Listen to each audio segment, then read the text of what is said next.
Ladies and gentlemen, hello, and you are watching TTV News, some latest events in the province, and now come to details.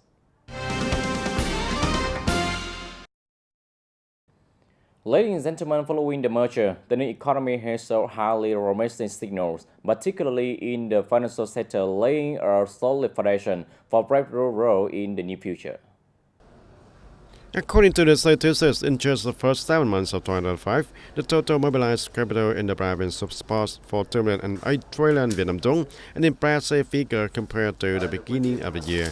And this demonstrates the strong confidence from both residents and businesses in the local financial system. At the same time, the total outstanding loans of credit institutions in the province reached nearly 268 trillion Vietnam dong, and marking for a 10% increase. And this indicates that capital flows have been circulated effectively and serving as a powerful driver for production, business, and investment activities.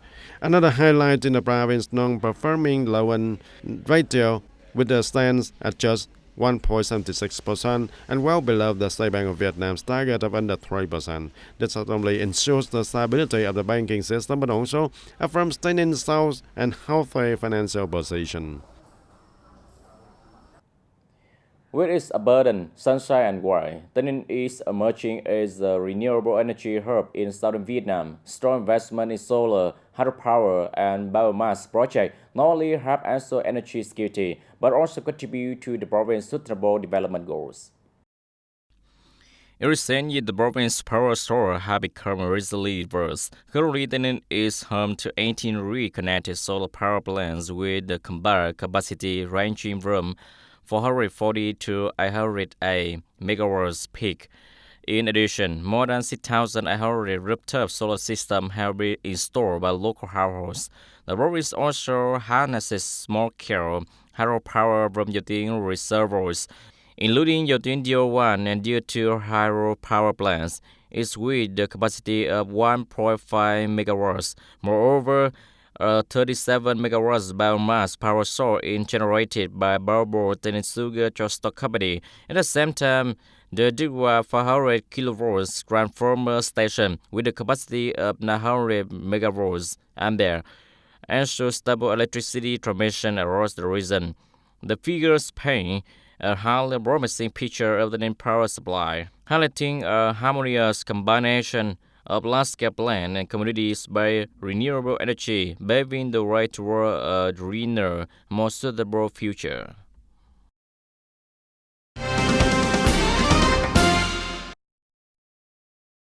And in line with the government's directive under Project 6 Department, Census and Provincial Police, and the Appeals Committee at the commune and world levels in TayNinh have been actively coordinating efforts, achieving the notable results. According to reports, nearly 85% of residents aged 14 and above have registered for a level 2 digital identity account, while more than 60% of the enterprises have been issued organizational digital identity accounts. And to accelerate progress, the Provincial Appeals Committee has assured departments, census, and local authorities to continue implementing synchronized measures with a particular focus on communication campaigns and guiding eligible citizens to registration points to complete the procedures for level 2 accounts.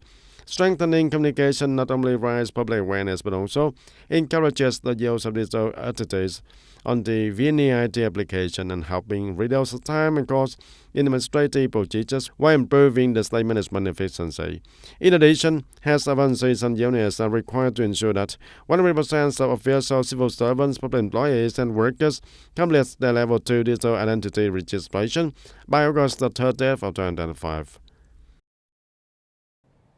Ladies and gentlemen, to read the rate of people using citizen identity cards for health insurance, medical examination, and treatment, Luang Commune Health Station in the province have rapidly implemented comprehensive synchronous solution, facilitating quick, accurate, and time-saving access to healthcare service for local residents. The station currently has 14 medical staff members to effectively handle medical examination and treatment and primary health care for the residents. The infrastructure is fully equipped with machinery system, equipment, and medical supplies that meet the healthcare needs. Thanks to this, since implementing health insurance medical services using the Citizen ID card, the station has maintained a stable operation and without any interruption of medical services. Following directives from the Ministry of Health and the Vietnam Social Security, since June of 2003, Lương Hoa Commune Health Station has implemented medical examination and treatment using season ID cards. To date, the station has summoned and treated over 2,000 patient visits in the first 7 months of 2005 with nearly 900 visits using season ID cards. How insurance medical examinations and treatment using season ID cards help patients avoid carrying multiple documents, preventing situations of forgetting, losing, or damaging the paper health insurance cards. For medical staff, integrating information on one type of cards help reduce verification steps while ensuring data accuracy. Previously, when I went for medical examination, I had to bring both my medical record book and insurance card, which made the paperwork very cumbersome. Now, I only need to carry my season ID card, and all procedures are contained within it. It just needs to present my season ID card, and I can receive medical treatment. And with these initial results, Lương Hoa Commune Health Station continues to promote the health insurance medical services using ID cards, strengthening outreach efforts for residents to proactively participate, aiming towards the goal of 100% of season ID card usage, contributing to building the modern, convenient, and effective grassroots healthcare.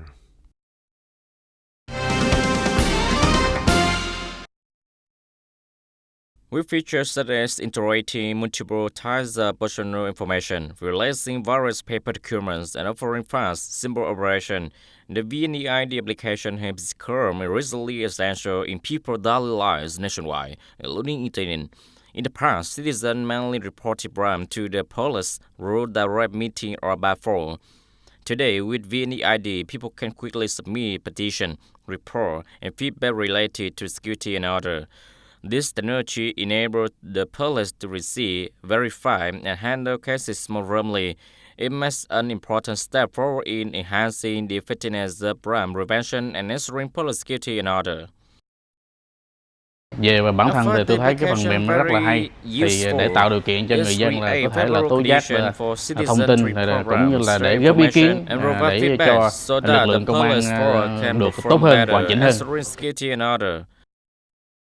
With its practical benefits, VNEID not only makes it easier for citizens to participate in the movement for safeguarding national security, but also plays an important role in maintaining social order toward a peaceful and happy life for the people.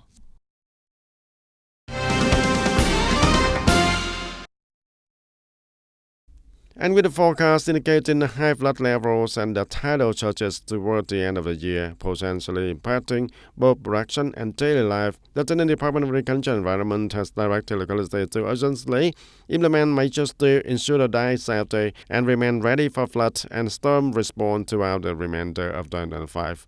The local authorities are required to mobilize for patrolling, inspecting, and reinforcing the vulnerable dikes, embankments, as well as operating the sluice gates and pumping station effectively to prevent the waterlogging. In particular, Tân Hưng and Vĩnh Hưng communes, which are protected by level 3 dikes, must rehearse the dike protection plans, prepare manpower, materials, and equipment, and be ready to respond even with the scenarios where the flood levels exceed desired thresholds. In addition, the Provincial Department of Agriculture and Environment has requested strict handling of violations between the dike protection corridors and encroachment on riverbeds that obstruct the flood drainage. Localities must also clear vegetation along the dikes, ensure the smooth communication, and strictly follow the 4 on the spot principle to safeguard the lives and property of the people.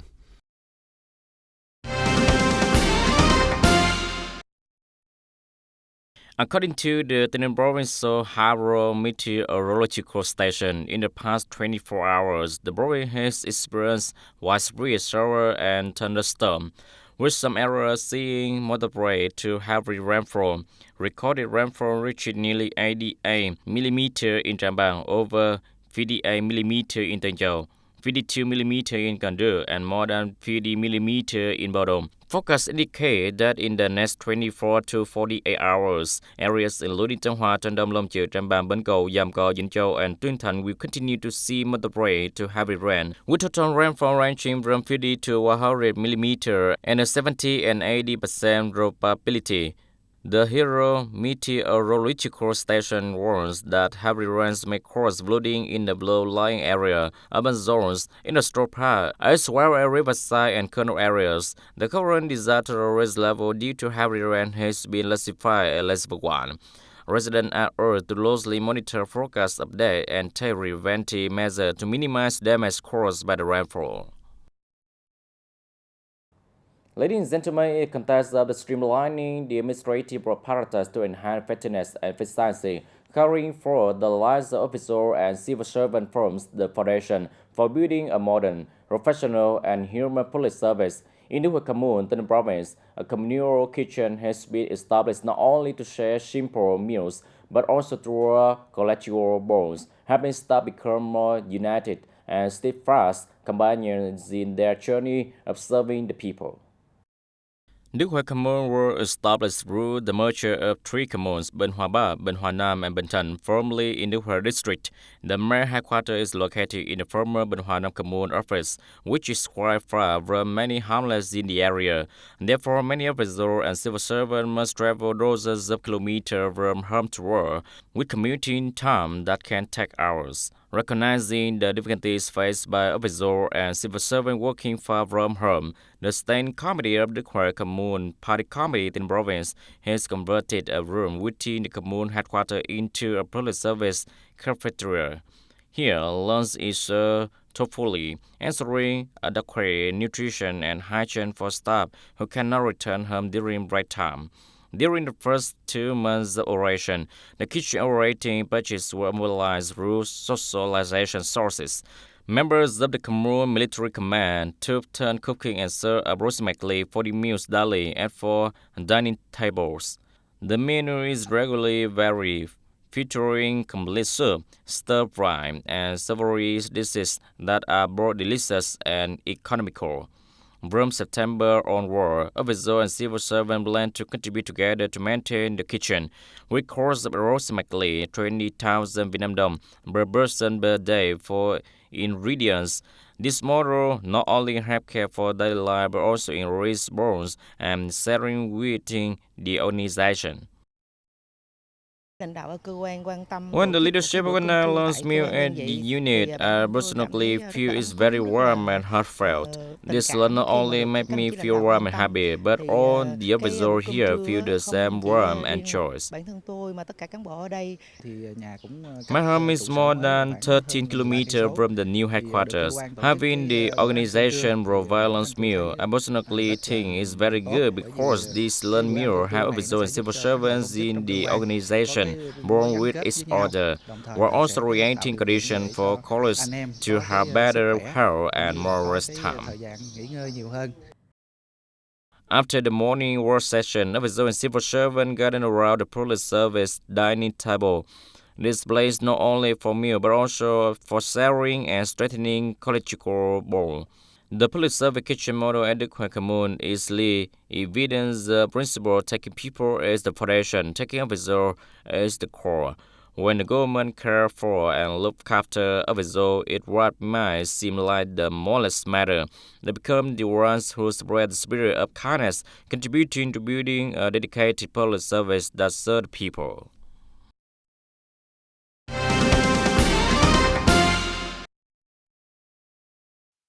And according to the Department of Agriculture and Environment, from 2021 to July of 2005, Tân Ninh Province recorded for 62 landslide sites with a total length of approximately 22.3 kilometers and affecting more than 1,600 households and causing estimated damage of over 63 billion.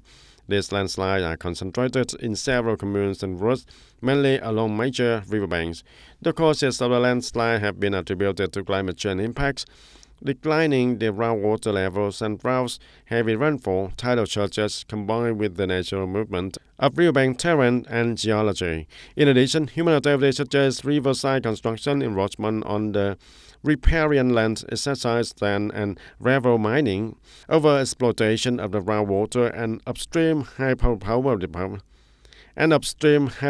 development reducing the sediment flow downstream have all contributed to the growing breaks, and the situation is further aggravated by the frequent navigation of heavy-load waterway vessels, some ways accelerate riverbank erosion. In response, the authorities are actively implementing the measures to prevent and mitigate landslide, while calling on residents to raise awareness, protect the river and canal safety corridors, and strictly comply with the regulations on riverside construction.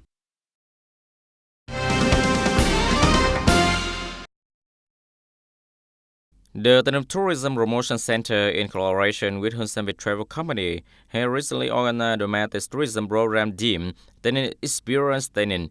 The event aims to promote the province's main tourism potential to visitors both within and outside TayNinhTV, while stimulating travel demand during the summer peak season.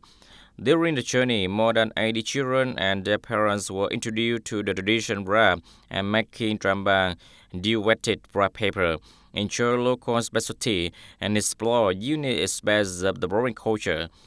Through this program, the tourism sector helps not only to attract more visitors, but also to encourage the residents themselves to utterly promote, reserve, and safeguard cultural values, contributing to sustainable tourism development. For the first time, participating children and parents also had a chance to experience Milwan Safari, where they observed and interacted with rare animals such as zebras, miniature horse, and cicada, an activity that brought excitement and delight among the group.